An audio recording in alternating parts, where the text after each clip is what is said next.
Nearly 133,000 Allied troops are ready to cross the English Channel in a fleet of more than 5,000 amphibious ships. Another 1,200 ships are making final preparations to defend them from the sea. But that is not all. Some 4,000 bombers and 3,700 fighters are waiting for the signal to attack the enemy's coastal defenses from the air. The bloody D-Day is about to begin. The Normandy landings were designed to be the greatest event of the Second World War. Only minutes remain until 0 hour on June 6, 1944, a day that promises to go down in history, whatever the outcome. If the plan goes as planned, Nazi Germany will be on its way to its most absolute defeat. In a failure scenario, Adolf Hitler will be the leader of the New World. In this new video, we invite you to learn all the details of the brutal battle that is about to break out, going through the most important moments hour by hour. Join us on the northern coast of France as the action begins as soon as the clock strikes midnight. When flashbacks come back, I see arms, legs, bodies.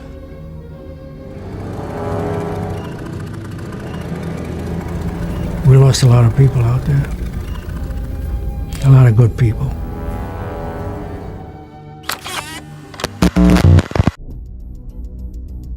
With the first part of the mission underway, D-Day is fraught with tension. Thousands of ships are already sailing towards their destination under cover of darkness, with the weight of the mission weighing on them. They know that the great landing in the French region of Normandy can change the course of history. The objective is to surprise the Germans and open a Western front so that the Nazis are forced to divide their forces. Thus, while they fight fiercely against the Soviet Union in Eastern Europe, the Americans, British, and Canadians will try to strike a devastating blow and liberate Paris. During the first minutes of June 6th, an American reconnaissance team is ready to jump over the Cotentin Peninsula, a natural region of Normandy, where they will mark the drop zones for the C-47 pilots, who will arrive moments later. They trust that the dark night will serve as a shield, but the Germans are prepared to avoid any surprises. Anti-aircraft fire is the first to demonstrate this. Incessant bursts of shells light up the sky. Meanwhile, Allied soldiers stepping onto solid ground are greeted by the roar of enemy machine guns and rifles. The battle has begun much sooner than expected. The clashes are isolated, but fierce. Blood is already splattering the French coasts. This is just the beginning. When I landed, we had the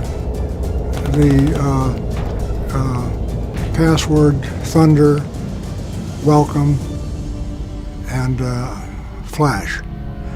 And when I landed, another guy landed very close to me, and I turned and I was still in my parachute, and I opened my mouth to say the password, and he yelled out, "Tipper!" We had known each other so well in all this training that we could recognize just by the way we moved, At 1 in the morning, the Nazi Navy's radars begin to sound uncontrollably. They announce the presence of a large fleet on the opposite side of the Pas de Calais, a strait located at the narrowest part of the English Channel that separates Great Britain and France. The enemy is already on alert, but the mission must continue. 55 minutes later, the next phase... We couldn't have been more than 300 or 400 feet off the ground. As soon as we hit the coast, then it was, they called it the Night of Nights, and the sky lit up, and the flak came up, and the machine gun traces were coming up. You could hear the bullets hitting the side of the plane, and there's no substitute for having somebody trying to kill you. Because the pilots were trying to stay away from the flak and everything. The German counterattack is not precise, but it is massive. Some Allied aircraft are hit by enemy fire, but the operation must continue. Near the end of the 4th hour of the day, 52 Waco gliders with paratroopers from the 101st Airborne Division land to carry out Operation Detroit in the north of Hinesville. The objective is to take control of 4 roads leading to Utah Beach and thus prevent the arrival of reinforcements for their adversaries.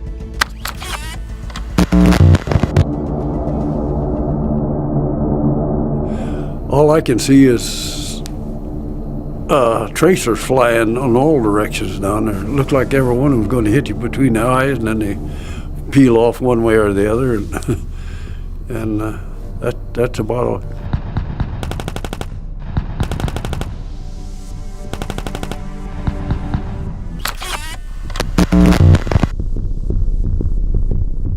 Another front of the huge operation opens. The Saint-Marcouf Islands are more than 6 kilometers north of the designated landing site, but they are not, however, alien to Allied plans. The American command is convinced that the Germans have placed an advanced observation post there. A total of 132 soldiers reach the beaches and discover that they are actually deserted, but full of mines. Nevertheless, they manage to take control without any problems. Meanwhile, in the distance, they begin to hear powerful rumblings. And that ocean lit up like a Christmas tree.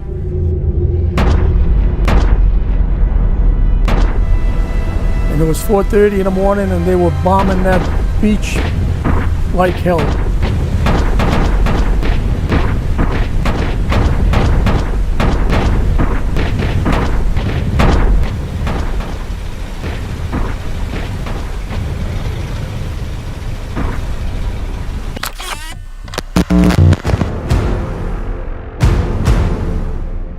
The 6th hour of D-Day begins, the key moment of the operation. Allied forces open intense fire from the sea on the Nazi coastal defenses in order to begin landing maneuvers. The first naval bombardments are led by the cruisers Orion, Ajax, Argonaut, and Emerald, together with 13 destroyers. Their objective is Gold Beach. At the same time, 18 Marauder bombers of the Royal Air Force attack the German positions at Kinesi Mount. And coordinated with the other actions, the Free French ships Montcalm and Georges Laigle open fire on the Nazi battery at Longueuil-sur-Mer, together with the USS Arkansas.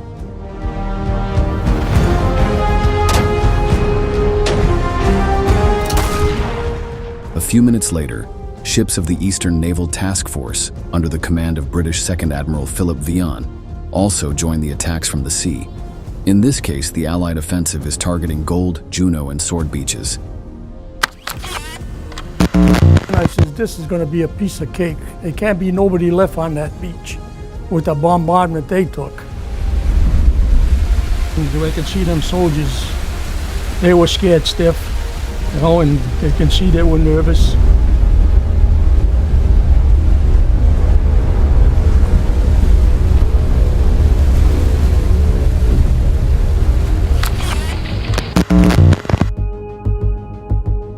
At 5:34 in the morning comes the moment of greatest tension within the maneuver.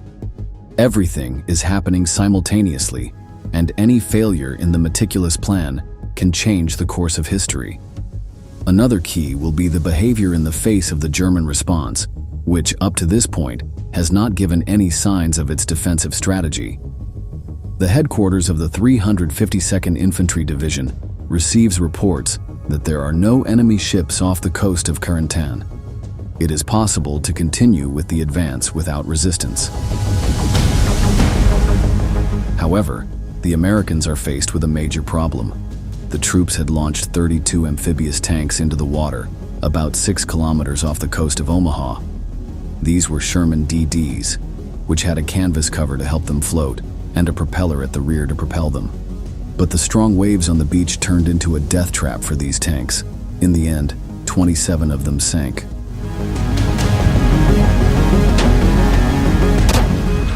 A few minutes later, luck seems to change. The opponent wants to take advantage of it. The guns of the German defensive battery at Longueuil-sur-Mer open fire on the destroyer USS Emmons and the cruiser USS Arkansas. They do not cause significant damage, but it becomes a turning point in the battle. The advantage of the Allies' surprise assault begins to fade away, and the Nazis become increasingly stronger from their positions.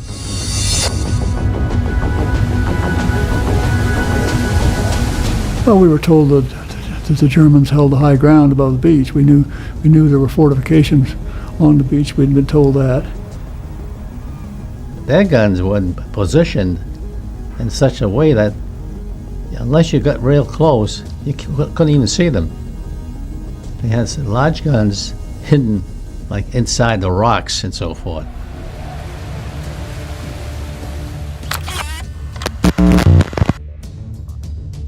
Nothing can destroy the Allied momentum, however. The battle has begun and there is no turning back. The only way out is to continue fighting as planned and seek victory or die trying. The feeling is clear. The naval artillery piles up new bombardments to try to destabilize the Germans at Houlgate, Mount Kinesi, and Villerville. A new hour of the battle begins with some of the most ferocious attacks of the war. An air fleet of 270 American bombers drops more than 4,400 110-kilogram bombs on targets along the Normandy coast. The detonations turn into enormous columns of fire that destroy the terrain and eliminate any Germans in the area of the explosion.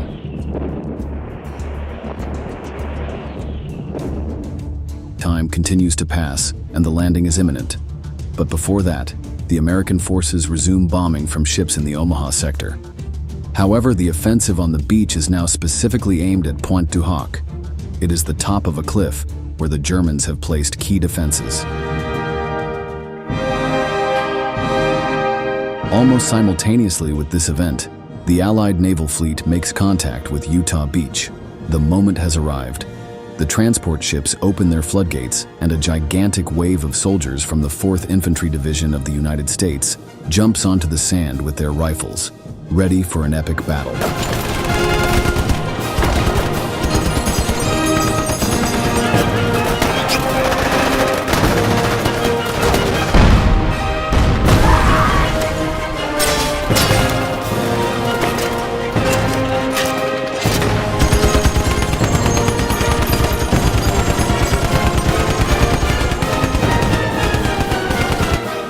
Just a few minutes later, the second assault begins, this time in Omaha, with soldiers from the 116th Regiment of the 29th Infantry Division. After long hours of preparation, the most anticipated moment becomes reality. But it is only the beginning of a long and bloody war. Beyond the intense bombing to clear the area, the American fighters encountered a Nazi resistance much fiercer than they imagined. The machine gun fire was incessant, and a huge number of casualties were suffered in just a few minutes. We landed in water that was only a little over our knees, fortunately. We didn't have the deep water that some others had. As I hit the beach, Wally Lawton lowered the ramp, and the soldiers started pouring out, and I seen them dropping.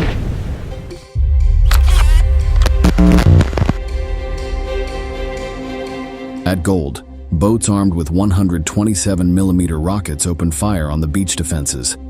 At this location, Sword, both assigned to the British, and at Juneau with Canadian participation, the landing has been delayed. Nevertheless, the troops are ready and know that it is time to act. The soldiers jump into the water near the shore and run into battle, firing non-stop. An hour and a half has passed since the beginning of this stage, and at Utah Beach, 4 American battalions have already landed. The fighting is brutal. There is no mercy between the sides, and the only objective is to water the beaches with enemy blood.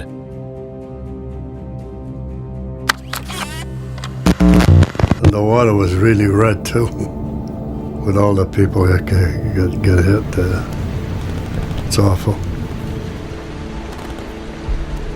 They had us pinned down. Actually, you couldn't move. If you stood up, you were gone.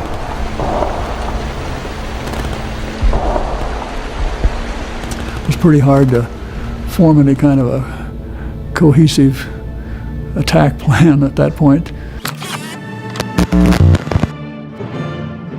Only a few minutes passed before the German 726th Grenadier Regiment reported that one of its fortifications in the Omaha Dunes had become the new Allied target.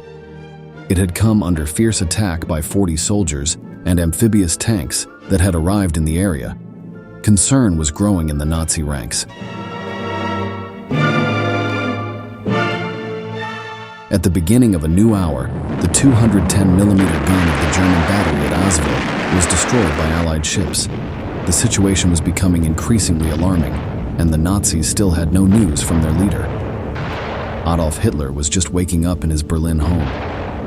The previous night, he had stayed up late listening to Wagner symphonies and still had no idea of the storm that was brewing. At 9:20, Omaha is the scene of the most brutal clashes of D-Day. Faced with this situation, American General Clarence Hubner orders the ships off the beach to begin firing on the German defenses. He knows that the fire will not be able to distinguish between the enemy and his own soldiers, but it is a risk he decides to take.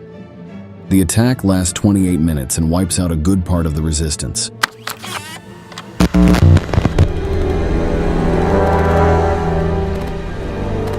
You mentioned the naval bombardment, and it was tremendous, and so much so that we wondered whether any Germans would be left up on the bluffs. I couldn't believe it. And I mean, with the bombardment they took. It was one of the big surprises that we had, was to find the level of the opposition of the defense there after the tremendous bombing.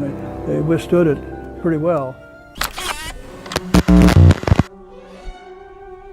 Some 200 soldiers from the 116th Infantry Division managed to overcome the ironclad defenses at Omaha and reach the top of the cliff that provided an advantageous position for the enemy.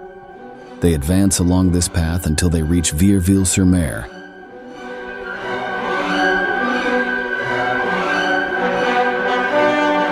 Continuing with this offensive, the U.S. Navy destroyer McCook managed to eliminate the two 75mm cannons that the Nazis were firing from Pointe de la Percée, causing great damage on the beach. The destroyers stayed there until there were no more firing from any source of the Germans. The German wall was broken forever. What was happening when we got there? People are getting off the boats and being killed on the beach.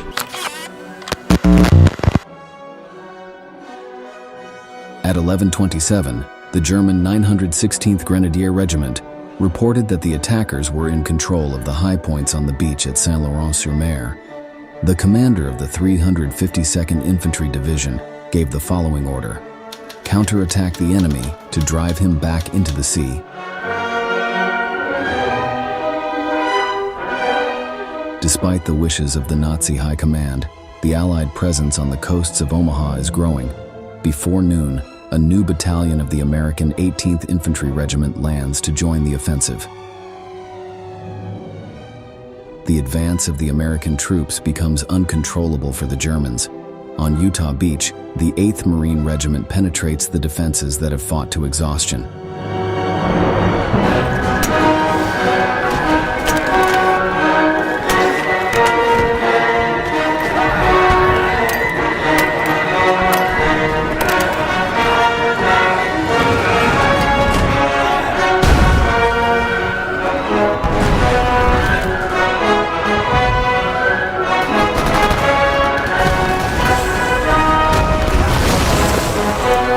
Leaving a pile of Nazi corpses in his wake, he manages to enter Poupeville, a small town where one of the few roads connecting the coasts with the interior of France is located.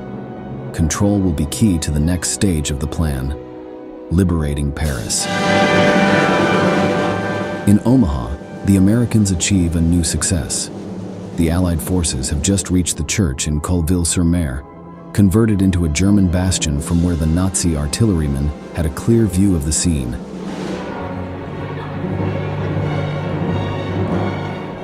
At 1 o'clock in the afternoon, the American colonel, James E. Rutter, receives a response to a request for reinforcements for the Battle of Pointe du Hoc, the cliff area west of Omaha. He is informed that all the Rangers have been landed on beaches about 6 kilometers away, so he must hold out with the men he has in the field.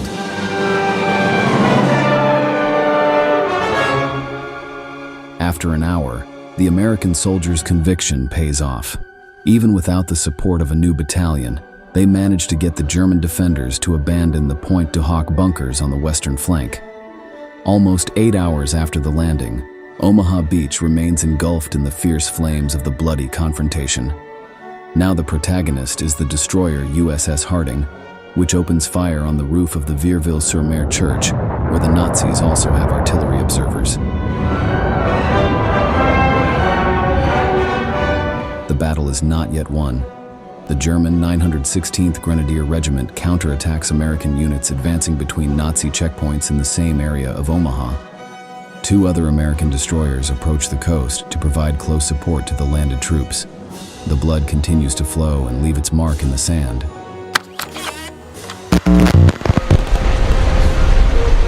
We did trips back and forth, bringing everything from troops to plasma, blood plasma, K rations, shells for the guns for the thing.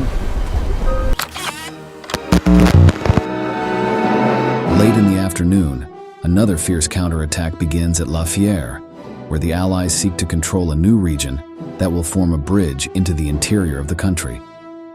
Meanwhile, in Omaha, the first Sherman tank reaches the road that connects the beach to Colleyville through a small valley. However, it is immediately destroyed by a German anti-tank battery. A resistance post located on the western edge of Omaha is attacked, and the Germans are eliminated. The bunker is now under the control of men of the 5th Ranger Regiment and the American 116th Infantry Regiment. At 1800 hours, at Juno Beach, the last German defenders of the coastal installations in the Nan Red sector surrender. At the same time, men from the 2nd Battalion of the British East Yorkshire Regiment assault a Nazi fortified point at Ouistreham. These positions are about to come under Allied control.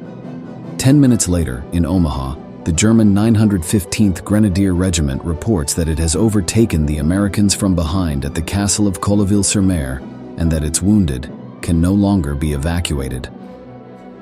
The most brutal fighting continues on the bloodiest beach of the conflict.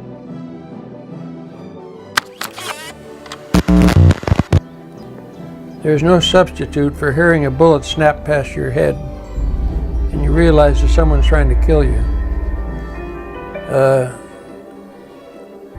And you can't explain or put into words how that feels. But it forever changes you. You're never quite the same. More than an hour later, the Nazis also attempt to strike at Pointe du Hoc. They launch a counteroffensive supported by elements of Leguay, attacking the American Rangers' position from the east. A fierce battle breaks out with heavy casualties on both sides. Night has returned, but the battle is not over. 6 German tanks make their way into Lyons-sur-Mer, where they observe the landing operations before returning to their positions and trying to defend the village from the enemy advance. Their comrades are still holding out, but they are aware that Allied forces will soon fall upon them. After extensive hand-to-hand fighting, American soldiers recover from the German counterattack at Colleyville-sur-Mer and take control of the main Nazi bunker there. They manage to take a new step towards their goal. Enormous Allied reinforcements have been pouring across the channel and onto the beaches and into the gaps in the Nazi line of steel and cement fortifications along the coast. Supreme Headquarters says, initial landing succeed, fighting proceed. Winston Churchill says that the enemy was surprised by our landings. The airborne troops are well established behind Nazi lines. The Allied forces have penetrated several miles inland. Losses have been far lighter than had been anticipated, and the operation is proceeding in a thoroughly satisfactory manner. The fatigue of a long day seems to hasten the end. A German panzer company attacks the south in Juno without success. That beach is already in Allied hands. Meanwhile, 256 gliders land in the Ranville area to take control of a new bridge to the interior of France.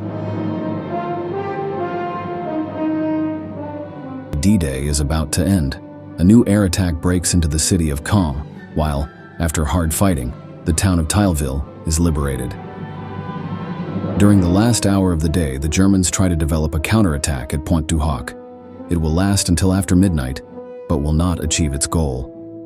The Allies have managed to twist history in Normandy. Although all the beaches on which we have landed have been cleared of the enemy, and some of the beaches have been linked together, the fighting inland is both heavy and general. The first phase of the invasion is going well. The Allies now control about 50 miles of the French coast.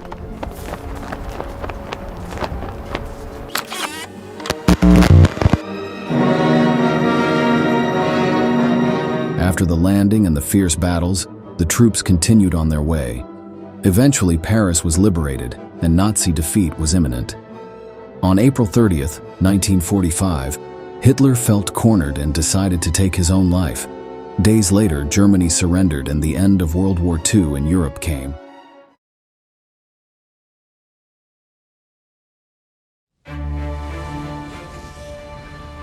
Imagine traveling in a small metal boat with 35 other young people of your age.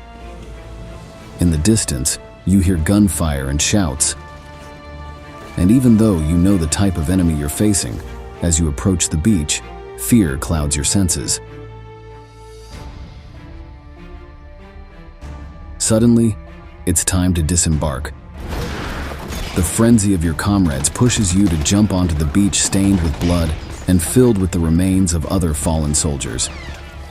Young people like you and your colleagues. From the hills, the fire of German machine guns greets you as a promise of death, as certain as it is painful. It's time to run for your life and fight for the fate of the Allied forces. Scenes like that were experienced by millions of men on the shores of Normandy on June 6, 1944. During the most important and famous military landing in history, D-Day. Whether seen as an unparalleled offensive strategy or a turning point in the fight against Nazi Germany, the initial day of Operation Overlord continues to fascinate the world. Today, we invite you to get to know some soldiers who put their lives on the line during that historic event. Throughout the video, you will learn their names, see their faces, and, above all, hear their experiences. Join us in another exciting installment of military history. On July 25, 2022, a 102-year-old man named Sherwin Callender passed away in his native Alabama. Perhaps his name is not familiar to you, but the experiences of this old U.S. Army soldier are directly linked to the fate of the entire planet during the 20th century. Sherwin was one of the thousands of souls who on June 6, 1944, landed on the shores of northern France to deliver a mortal blow to the German defenses. No great military feat can be accomplished without sweat and blood. And this Allied victory was no exception. The troops faced some of the most hostile theaters in history. We could tell you about the more than 3 million soldiers who fought in that region between July and August 1944. The thousands of tanks and machine guns used by Germany, and the countless landing craft left stranded on the sands of Omaha. But there is another way to understand this history, and it is through the memories and experiences of men like Callender. Remarkably, Sherwin was also present at the outset of Uncle Sam's involvement in the global conflict. On December 6, 1941, the sailor was en route to Midway Island when, from his vessel, he spotted the silhouette of an immense ship that he and his comrades initially mistook for the USS Enterprise. It later turned out to be one of the numerous aircraft carriers from which the attack on Pearl Harbor was launched. Due to his proximity to the catastrophe, Callender found himself engaged in the operations to rescue the wounded and recover bodies in the waters of the Pacific. From that moment onward, the soldier's destiny became intertwined with combating the Axis, ultimately leading him to Normandy 3.5 years later. The first wave I was on, and not a man survived out of that. We had over 100 feet of clear beach, maybe close to 200 before you could get any shelter. And the Germans was up on the hills bombarding us. In his memoirs, Sherwin also recalls that the water off the coast turned completely red. There were so many lifeless bodies piling up on the sand that the doors of the landing craft violently opened over those remains. Those who were still alive had no choice but to advance through the fallen comrades decorating that infernal landscape. Keep in mind that, while Operation Overlord was intended to be a mortal blow to the Axis forces, it depended on a colossal effort and the sacrifice of thousands of lives to break through the initial defenses. The attack was launched on 5 different assault beaches and required the unparalleled coordination of amphibious and airborne forces. The American soldiers knew that a fierce enemy awaited in the hills, but they did not expect such a massacre. The firing rate of machine guns like the legendary MG-42, also known as Hitler's buzzsaw, was a constant danger with about 1,200 rounds per minute. Although this beast consumed too many cartridges to sustain fire for more than a few seconds, each burst ended the lives of at least a few Allied soldiers. Many veterans who fought in Normandy remember brave men reduced to tears by the pain, fear, and violence experienced in the course of a few hours. Such an effort was necessary to liberate northwestern Europe. As Callender noted in his testimony, the first wave was the most brutal, as they were the spearhead that opened the corridor through which the rest of the landings passed. Regarding that battle, Sherwin had no doubts about the place that experience occupied in his military career. It was mean. That was the worst battle I believe I was in.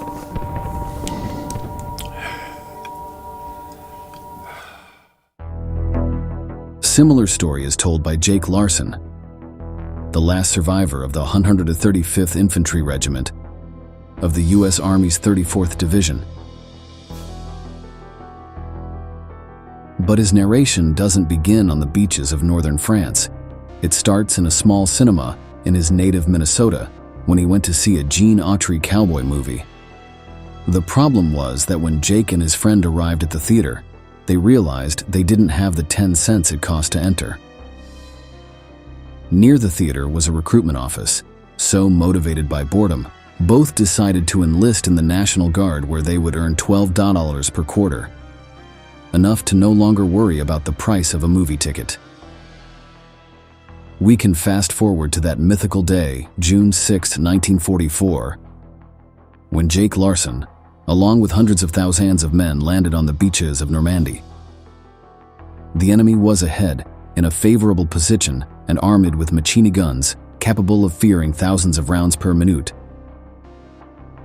However, the young man survived to tell his story and returned to that place many years later. In June 2019, 75 years after this monumental event that changed his life and that of the entire planet, Jake Larson stepped on the beaches of Omaha again. The young man who couldn't afford to watch a Western in the cinema never imagined reaching 96 years old, let alone going through such hell. According to his own words, the place looks very different today.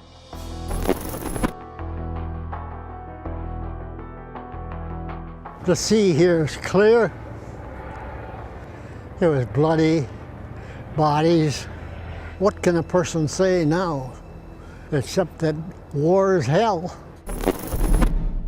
Larson remembers being one of the first to leave the small landing craft, and when he descended, the water reached his neck, so he had to advance with the rifle above his head.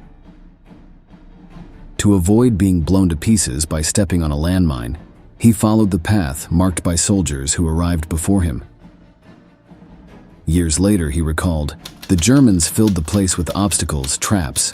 When we reached the beach, there was machine gun fire from all directions. It was not a walk." Larson's experience allows us to delve into one of the most interesting military objects of D-Day, one that you may have already noticed in series and movies on the subject.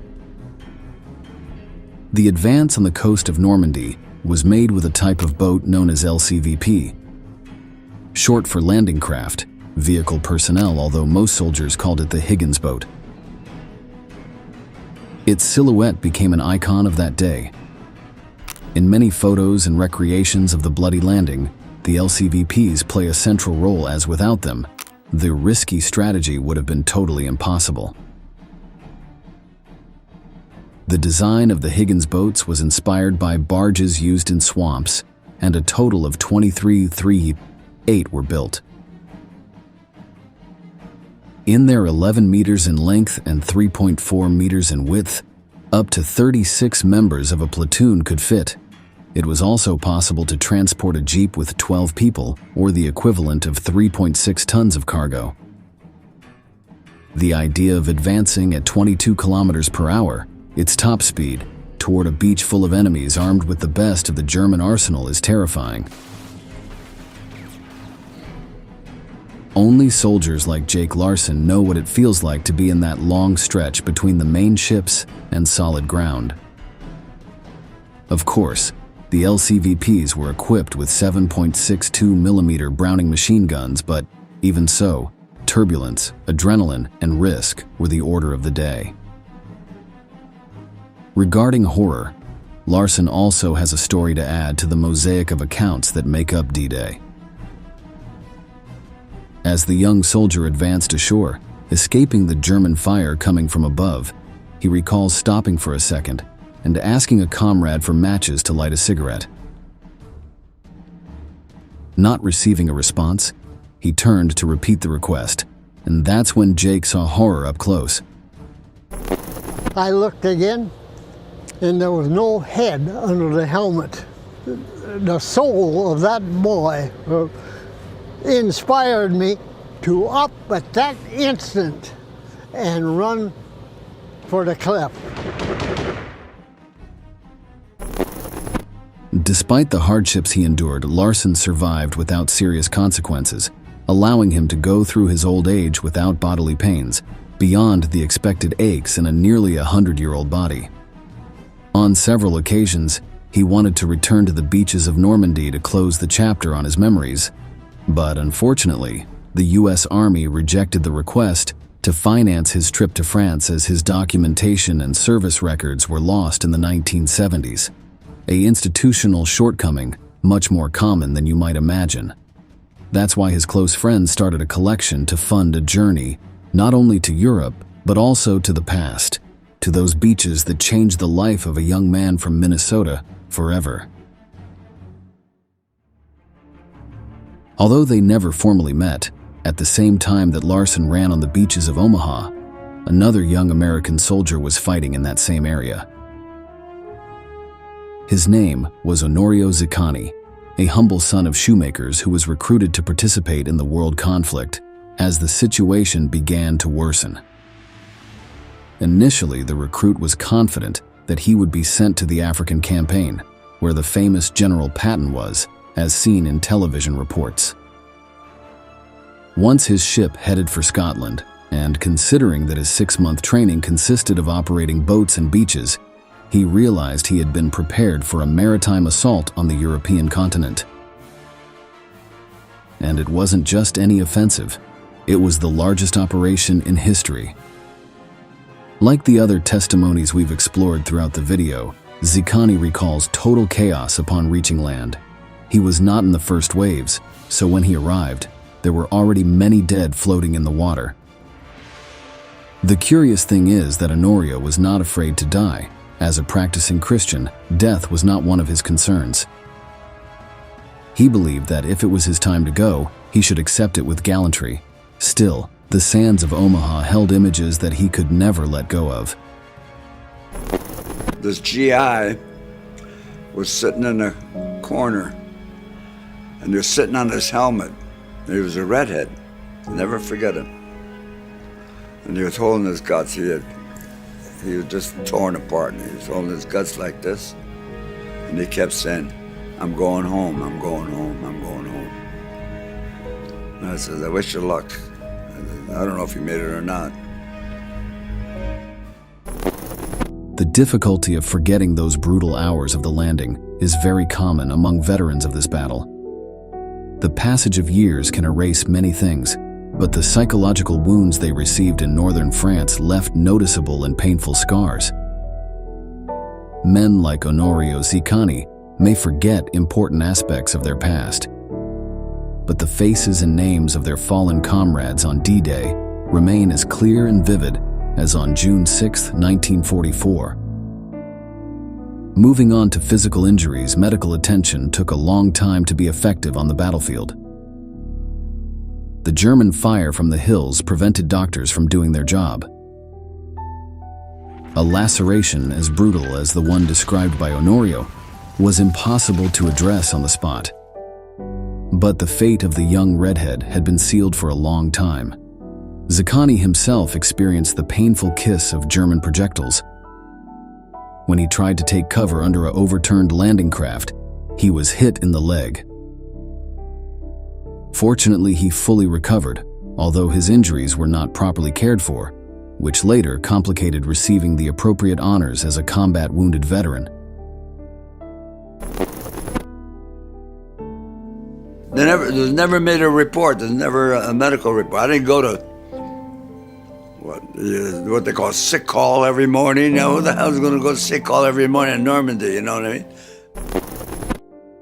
Fortunately, the humble son of shoemakers also managed to return to the place where he experienced his greatest hardships, to put an end to those experiences.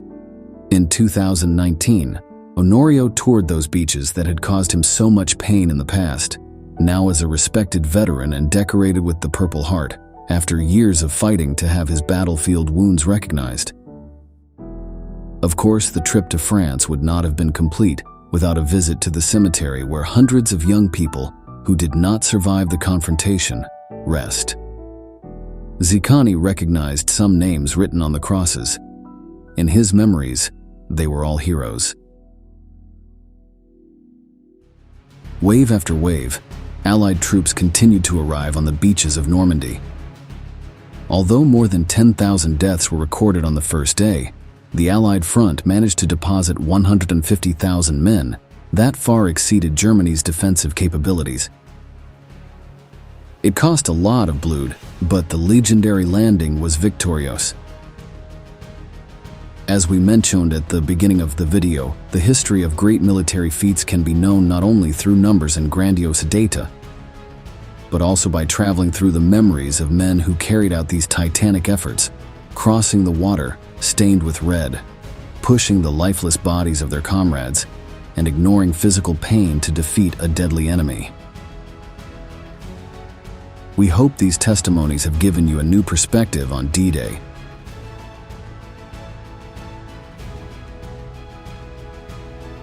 Thus, we come to the end of this installment.